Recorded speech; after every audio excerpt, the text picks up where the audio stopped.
아나운서가 소개하고 아재가 분석하는 아이템. 와, 안녕하세요. 안녕하세요. 굉장히 오랜만에 뵙는 기분이에요. 그렇죠. 우리 2주 네. 만에 뵙죠. 그러니까요. 유럽을 또 네네. 다녀오셨다고. 네. 해외 나가면 음. 이 애국자가 되는 것 같아요. 네, 한국만 하는 데가 없다. 요즘 유럽 소매치기들이 장난이 아니거든요. 충전의 시간을 좀 갖고 네네. 돌아오신 우리 IT의 신과 함께 네. 지금 시장에서 핫한 이슈 오늘도 네. 파헤쳐 보도록 하겠습니다. 그동안 좀 부진했던 뉴욕 증시가 이제 네네. 좀 상승을 이어가는 것 같아요. 뭐 이 1등 공신이 누굽니까? 엔비디아죠. 네. 그렇죠. 엔비디아 기술주잖아요. 네네. 지금 뭐 애플이 최고가를 찍고 있고 테슬라도 역대 최장 상승 랠리 이어가고 있잖아요. 근데 네네. 어쨌든 이게 되게 긍정적인 움직임인 것 같은데 이게 기술주가 다 같이 올라가려는 그런 신호탄이 아닐까라고 제가 희망적인 회로를 돌리고 있는데 네네. 우리 IT의 신님도 희망 네네. 회로를 좀 돌리시나요? 요즘에 나스닥을 보면 그동안에는 계속해서 대형주, 아주 일부의 AI 관련주들만 계속해서 올랐거든요. 네. 근데 요즘에는 약간 스몰캡 관련주들도 약간 매기가 확대가 맞아요. 되는 것 같아요. 그래서 이번에 금리 또 인상을 안 했기 때문에 네, 이제 그런 부분들도 좀 긍정적으로 작용하는 것 같아요. 기술주 얘기하면은 또 엔비디아 말고 애플을 빼놓을 수가 없잖아요. 네네. 애플워치 이후에 9년 만에 네네. 신제품을 공개했는데 네네. 비전 프로 네네. 맞죠? 보셨나요? 네, 봤습니다. 실제로 보셨나요? 아니요, 실제로 못 봤죠. 아. 거기 행사장 가야지 볼 수 있는 거예요. 그런가요? 네네. 가격이 한 400만 원인가 그러던데 네네. 사실 생각 있으신가요? 저는 네. 한 세 번째 모델부터 살 것 같아요. 네. 저도 약간 좀 네네. 가격이 다운되면은 사지 네네. 않을까 싶은데 네. 근데 이 비전 프로에서 애플이 자체적으로 개발한 반도체 기술을 적용했다라고 네네. 하던데 애플이 진짜 반도체까지 설계하고 아주 생태계를 다 먹으려고 하네요. 네네. 이게 어떤 기술인가요? 이번에 비전 프로에서 좀 상대적으로 주목받은 거는 디스플레이 쪽을 많이 주목받았어요. 왜냐면 거기 눈앞에 딱 두 개 붙는 게 1.4인치짜리 디스플레이인데 이게 네. 해상도가 4000 ppi 정도. 그게 높은 거겠죠? 굉장히 높은 거죠. 우리 일반 스마트폰 중에 네. 최고 해상도 수준이 한 500 ppi 정도 되거든요. 8배. 그렇죠. 근데 그거에 뭐 7, 8배 수준인 거고요. 음. 그게 이제 눈앞에 딱 붙으면 기존에는 이제 오큘러스 같은 것들을 쓰면 이렇게 눈앞에 딱 있으면 픽셀이 보이잖아요. 하나하나. 네. 네. 그게 사실 어지러움증을 만드는 거거든요. 이게 아. 화면이 이렇게 어지러운 이유가 맞아요. 네, 그게 눈하고 뇌가 인지하는 그 차이 속도를 못 때문에 맞추는구나. 맞습니다. 예. 그것 때문에 이제 어지럼증, 멀미가 일어나는 건데 그런 부분이 완벽하게 해결이 됐는데 사실 그 해상도 디스플레이에 많은 사람들이 주목을 했어요. 이게 OLED 온 실리콘이라고 해서 올레도스라고 하긴 하는데요. 그것보다는 사실 여기 프로세싱, 영상 처리를 하는 칩이 굉장히 저는 관심 깊게 봤어요. 예, 반도체가 두 개가 들어갔거든요. 네. 핵심적인 반도체가 두 개인데 이제 M2라는 칩이에요. M2는 이제 애플의 노트북 여기 이제 들어가는 최고 성능 칩이고요. 그리고 R1이라는 칩이 있는데 네. 이 R1 칩이 영상 데이터, 센싱 데이터 이런 것들을 다 처리하는 거예요. 여기 보면 카메라가 12개가 달렸거든요. 네. 그리고 4개의 고해상도 카메라가 내 얼굴을 보고 있어요. 4개를 보고 있고 나머지는 이제 외부 쪽을 보고 있고 그리고 마이크가 5개 그 정도가 장착이 돼 있어요. 그래서 내 음성 인식도 할 수 있고요. 그리고 카메라가 내 손의 제스처들을 다 인식을 해요. 눈앞에서 이렇게 하면 맞습니다. 요렇게 하면 네. 축소가 되고 그리고 내 동공의 어떤 초점을 네. 정확하게 이걸 보고 내 동공으로 이거를 컨트롤할 수 있거든요. 그러니까 정말 휴먼 인터페이스 쪽으로는 애플을 넘어설 회사가 없다라는 생각이 들어요. 네. 그런데 그 모든 것들을 가능하게 하는 것들이 네. R1이라는 이 고성능 칩, 네, 이 덕분이라고 봐요. 그걸 애플이 자체 설계한 건가요? 맞습니다. 애플이 자체 설계를 해서 M2하고 R1은 다 애플이 자체 설계한 칩이고 이거를 TSMC가 생산한 거죠. TSMC가. 네네. 근데 이 애플 주가의 단기 전망에 대해서 조금 의견이 엇갈리고 있다고 하는데 네네. 지금 주가가 계속 오르면서 180달러 정도잖아요. 근데 네네. 190달러를 찍으면 시총이 3조 원이 된다고 하더라고요. 근데 3조 달러. 3조 달러. 애국자가 돼가지고 네네. 원을 또 계속 쓰는 거예요. 4천조 정도 될 겁니다. 아마. 4천조. 근데 네네. 이 4천조로 가는 길이 험난할 네. 수 있다는 의견도 있고 네네. 조만간 뚫을 거라는 낙관적인 전망도 있는데 사실 네네. 지금은 낙관이 대세거든요. 네네. 우리 IT의 신님은 어떻게 보시는지 애플이 좀 꽃길을 걸을 네네. 거라고 보시나요? 사실 연초 대비해서 50%가 올랐어요. 이 무거운 그러니까요. 주식이. 와. 그래서 사실 밸류에이션 부담은 있어요. 근데 음. 지금은 사실은 트레이더들의 영역이라고 봅니다. 이 밸류에이션으로 좀 부담스러워요. 네. 지금 뭐 엔비디아도 마찬가지고요. 음. 엔비디아도 어떻게 보면 거의 예전에 테슬라 최고점 수준의 밸류에이션까지 왔거든요. 그러니까 이제 지금은 밸류에이션으로 이야기를 하면 안 돼요. 에코프로도 사실 그랬죠. 네네 그렇죠. 네. 애플 얘기하면은 빼놓을 수 없는 게 테슬라인데 네네. 앞서서도 뭐 잠깐 언급을 했는데 네. 테슬라가 상승을 계속 이어가면서 테슬라의 시가총액이 무려 1,000조 원이 넘었다고 합니다. 네네. 와, 근데 이렇게 상승할 수 있었던 이유가 테슬라가 전기차 충전기 카르텔을 좀 깨부쉈다라고 하던데 이게 네네. 무슨 말일까요? 테슬라는 글로벌 스탠다드하고 별도 표준을 하고 있어요. 음. 그게 NACS라는 테슬라 네. 자체 표준인데요. 글로벌 스탠다드가 CSS라는 그 스탠다드가 있거든요. 그거하고 별개로 간 거예요. 그러면 테슬라는 네. 기본 충전기로 충전을 못 하나요? 그렇죠. 글로벌 스탠다드 표준 충전기로 안 되는 건데 근데 테슬라 입장에서는 전 세계에서 충전기 제일 많이 깔아놓고 효율적인 게 우리인데 그 글로벌 스탠다드를 별도로 해야 되냐 이런 것들이 많았었는데 그동안에는 약간 이 글로벌 스탠다드를 주도한 게 폭스바겐이에요. 그러다 보니까 테슬라는 네. 이거보다는 우리 자체 표준으로 갈 거야. 애플이 8핀을 포기하지 않나고 똑같은 거죠. 그런데 중요한 거는 지금 포드나 GM 같은 업체들이 다 테슬라 표준으로 오고 있어요. 그러니까요. 네. 그러니까 테슬라가 그동안에는 전기차 팔고 자율주행차 업체로서의 밸류에이션만 있었는데 이게 이제 전기차 인프라 업체로서 주목을 받을 수가 있는 거죠. 왜냐하면 테슬라는 또 태양광 사업도 하죠. 전기 생산해서 판매하고 이런 것까지 다 할 수 네. 있으니까 밸류에이션 레벨업이 된 거고요. 그리고 향후에는 정말 구글 안드로이드처럼 OS를 파는 업체가 될 수도 있겠다라는 기대감이 있는 거죠.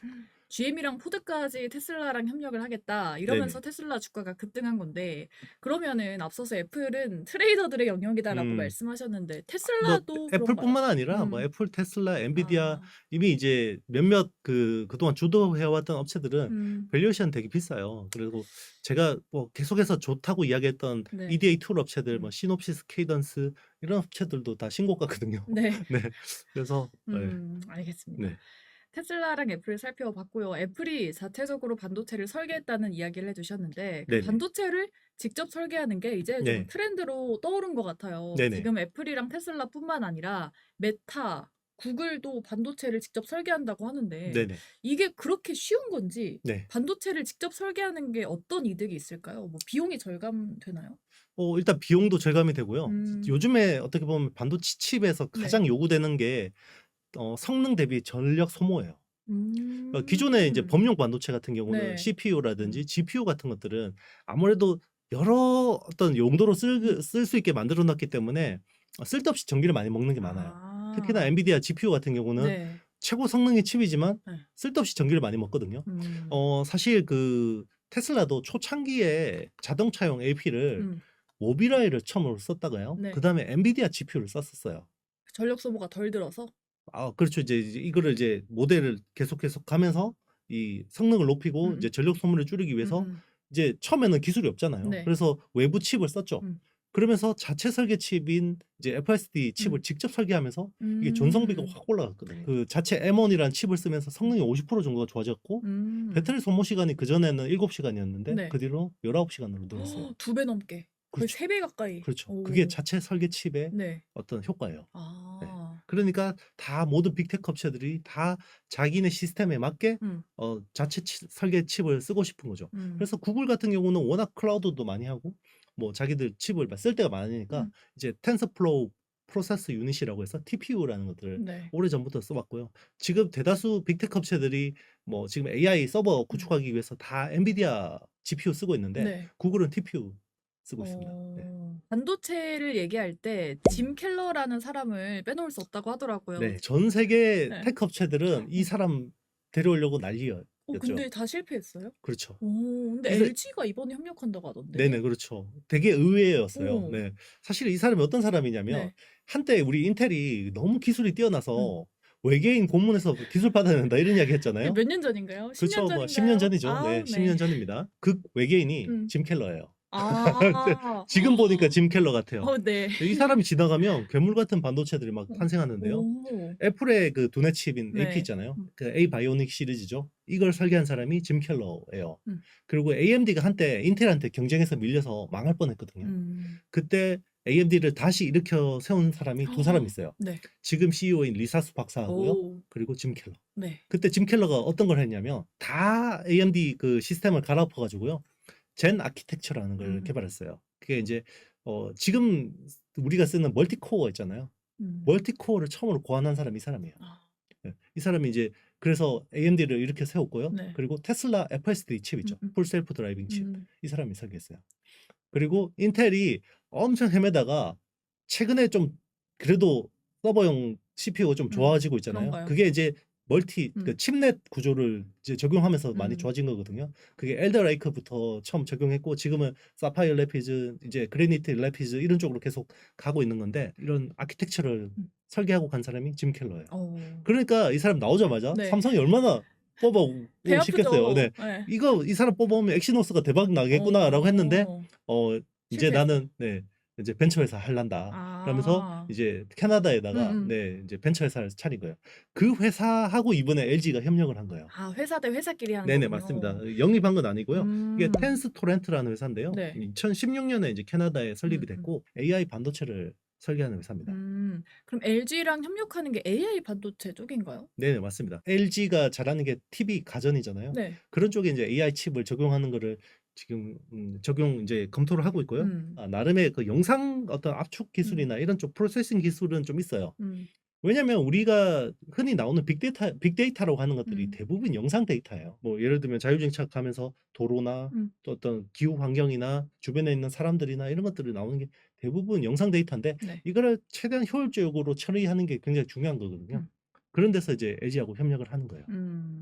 대본에 또 이런 말이 있어요. 네. 짐 켈러가 설계한 칩은 네. RISC-V를 기반으로 설계됐다고 알려졌는데 기존의 ARM 코어와 어떤 차이가 있는 건가요? 라고 네. 적혀 있는데 사실 기존의 ARM 네. 코어가 뭔지도 제가 잘 몰라서 네네. 뭐 시청자분들은 아실 것 같은데 네네. 기존 칩이랑 짐 네. 켈러가 설계한 칩이랑 어떤 차이가 있을까요? 시스크라는 거는 네. 석박사급 몇 명이 딱 그냥 요게 순차적으로 해주는 거고 우리 이야기하는 GPU라든지 이 AI 반도체는 어떤 동시에 연산을 할 수 있는 중학생들이 수만 명 있는 거예요. 근데 중학생이 더 많이 필요하다. 더 많이 지금 시대에는 그게 필요한 거예요. 그게 아. 이제 그 과거에 X86 이제 네. 그거였고 이게 리스크라는 거는 이게 모바일 시대에 들어서 턱 뜨기 시작했는데요. 리스크라는 거는 사실 이제 그 어떤 석박사급의 어떤 그런 하이 퍼포먼스는 안 나오지만 전력 소모가 굉장히 적어요. 모바일 시대는 다 배터리잖아요. 네. 그렇죠. 만약에 인텔 칩을 가지고 모바일에 쓰면요. 이거 한 2시간도 못 갈 거예요. 아. 그렇죠. 그러니까 이게 모바일 시대가 가면서 ARM 아키텍처가 확 뜨기 시작한 거예요. 음. 이번에 특이한 게 리스크5라는 네. 이게 뭐냐면 ARM 아키텍처를 대체할 수 있는 유일한 그 아키텍처예요. 네. 이제 코어예요. 그러니까 ARM이라는 회사가 전 세계 어떤 칩 어떤 생태계에서 종점에 있게 돼 버렸잖아요. 그러니까 이제 엔지니어들은 또 그 아나키즘적인 성격이 있잖아요. 네. 약간 뭔가 종속되어 있는 게 싫기 때문에 또 오픈 소스, 리눅스처럼 뭔가 이렇게 만든 거예요. 그게 리스크5고 짐 켈러는 ARM 아키텍처를 기반으로 설계하지 않고 리스크5 기반으로 설계를 했다는 게 굉장히 의미가 있는 거예요. 예. 기존의 어떤 ARM의 생태계에서 뭔가 좀 벗어나서 또 새로운 뭐 신시장을 개척해 보겠다 이런 생각인 거죠. 나만의 것을 구축했다. 네네. 어쨌든 기존 칩보다 짐 켈러가 설계한 칩이 좀 저전력이고 업그레이드 네네. 됐다라고 이해하면 되겠네요. 뭐 안 봐도 뭐 그동안 짐 켈러가 내놓은 작품들 보면 네. 그렇잖아요. 피카소가 그렸으면 네. 예전에 당연히 이거 좋겠지. 보면 이게 다음 네. 거는 안 봐도 그냥 그쵸. 그런 거죠. 네. 네, 좋습니다. 네. 그런데 이렇게 대기업마다 반도체를 자체적으로 설계하면은 네네. 당연히 반도체를 만드는 삼성전자나 하이닉스는 고객을 잃는 게 아닌가 싶은데 네네. 우리 기업들에게 좀 불리한 거 아닌가요? 요게 이제 뭐 그런 측면도 있고요. 음. 오히려 또 수혜를 보는 측면도 있어요. 음. 왜냐면 기존에는 프로세서가 다 범용이잖아요. 네. CPU나 GPU 같은 범용이었고 메모리도 다 범용이잖아요. 그러니까 기성품이기 때문에 재고가 있는 거죠. 아하. 그렇죠. 그런데 아. 지금 이제 칩 어떤 프로세서가 다 자체 설계 칩으로 가니까 네네. 네. 그러면 어떤 고성능 AI 연산 칩에 맞는 또 특화된 메모리가 필요한 거예요. 네. 그게 대표적인 게 HBM이라는 칩이죠. 하이 밴드위스 메모리. 네. 최근에 이것 때문에 굉장히 뭐 한미 반도체나 음. SK 하이닉스가 주가가 좋잖아요. 네. 그러니까 이런 특화된 시장이 계속 성장하는 거예요. 그 예를 들면 엔비디아가 이제 A100이나 H100 같은 이제 고성능 GPU를 만들었는데 거기에 들어가는 칩은 딱 HBM 밖에 없는데 40기가하고 80기가로 딱 짠돌이로 줘요. 네. 근데 메모리는 엄청 많이 필요하거든요. 사실 제일 좋은 건 1TB 제공해 주면 제일 좋은 네. 거예요. 깔끔하겠다. 네. 근데 자기들 GPU 많이 팔아먹으려고 약간 메모리를 의도적으로 좀 짠돌이로 한단 아. 말이에요. 예, 그런 부분을 좀 걱정하는 것 같아요. 네. 어쨌든 뭐 재고를 털어낼 수 있는 부분에서는 뭔가 쓰이지 않을까 네네. 싶네요. 작년에 삼성이 애플라랑 테슬라 반도체 물량을 TSMC에 좀 뺏겼다라는 뉴스가 떠오르는데 이렇게 네네. 파운드리 산업 측면에서는 어쨌든 애플이랑 테슬라가 굉장히 중요한 고객으로 꼽히잖아요. 네네. 아무래도 그 이유가 많은 물량을 계약하기 때문이겠죠? 그것도 있고요. 음. 사실은 뭔가 새로운 시대, 지난 10년 보면 이제 모바일 혁명의 시대였잖아요. 네. 애플이 뭘 하는지가 되게 중요한 거예요. 왜냐하면 애플이 생태계를 계속 만들어가고 새로운 서비스가 나오는데 그러면 이게 어떤 방향성으로 가는지가 아는 게 테크 네. 기업 입장에서 굉장히 유리한 거거든요. 그렇죠. 트렌드에 딱 눈을 뜰 수 맞습니다. 있으니까. 거기에 맞게 미리 준비할 수 있잖아요. 음. 그러면 자동차 모빌리티 혁명 시대에 주도한 회사는 네. 테슬라잖아요. 그렇죠. 그럼 테슬라가 어떤 시대를 열어갈지가 되게 중요하겠죠. 모두가 궁금해할 텐데 네. 그걸 딱 붙어서 파운드리를 하면 얘들이 가는 방향을 정확하게 알 수 있고 미리 알 수 있겠네요. 네, 거기서 많은 기회들을 찾을 수가 있죠. 그리고 특히나 파운드리 업체들은 설계를 잘하는 업체하고 딱 붙어서 하다 보면 실력이 같이 늘어요. 그게 대표적으로 사실 삼성이 원래는 애플 파운드리 서비스를 다 하다가 TSMC에 다 뺏기고 나서부터 그러니까요. 확 주저앉은 거잖아요. 그러니까 앞으로는 테슬라를 잡아야지 모빌리티 시대에 자동차용 칩에 네네. 맞는 어떤 그런 로드맵들을 만들어 갈 수 있다라는 거예요. 그러면은 파운드리가. 지금 테슬라가 TSMC랑 하고 있잖아요. 지금은 삼성 파운드리에서 하고 있어요. 오스틴 오. 팹에서 네. 14나노 기반으로 FSD 칩을 생산하고 있는데 음. 중요한 게 이제 앞으로 7나노하고 5나노로 가야 되거든요. 네. 거기를 이제 또 TSMC가 뺏어가려고 그니까. 애플처럼 뺏어가려고 그렇게 지금 하고 있습니다. 삼성이 더 분발해야 네, 되겠네요. 그렇죠. 네. 지금 긴장 바짝 해야 됩니다. 긴장 바짝 하시고요. 네. 반도체 이렇게 자체 설계가 이어진다면 네. 수혜를 받는 기업들은 어느 쪽일까요? 오늘 그래서 이 IP 생태계 관련 업체들이 주가가 좋아요. IP. 이제 칩셋 미디어, 음. 오픈엣지 테크놀로지, 그리고 ARM도 IP 업체죠. 네. ARM이 그 기본적인 아주 그 어떤 코어를 제공해주는 IP 제공 업체거든요. 아까 이야기한 리스크5도 사실 IP 업체라고 봐야 돼요. 네. 그런 업체들이 계속 좋아질 수밖에 없죠. 그러니까 뭐 그런 업체들, 칩셋 미디어, 오픈엣지 테크놀로지 같은 회사들이 좋아지고 있고, 그리고 이제 그 삼성 파운드리 쪽에 디자인, 레이아웃 해주는 회사들, 뭐 코아시아, 뭐 AD 테크놀로지, 가온칩스 같은 업체들도 이제 주가가 좋아지고요. 지금은 트렌드 자체가 다 후공정 쪽에 어드밴스드 패키징으로 돼야 돼요. 네. 그러다 보니까 그 HBM 만드는데 필요한 장비를 하는 한미반도체, 이오테크닉스, 인텍플러스 이런 회사들이 주목을 받을 수밖에 없죠. IP 업체들은 칩셋 미디어, 오픈엣지 테크놀로지, 또 한미반도체 네네. 그런 기업들이 수혜를 받을 것이다. 네네. 좋습니다. 이제 23년도도 하반기에 접어들고 있잖아요. 네네. 정말 시간이 빠릅니다. 그죠? 그렇죠. 네. 나이를 먹어가고 있는데 네. 아무튼 하반기에는 반도체 산업의 트렌드에 뭔가 큰 변화가 오지 않을까 그런 네네. 기대가 드는데 네네. 대표님이 우리 시청자분들한테 반도체 트렌드는 이걸 봐야 된다 콕 집어주신다면 어떤 게 있을까요? 이게 이제 그 전설적인 투자자 우라가니 구니오라는 사람이 네.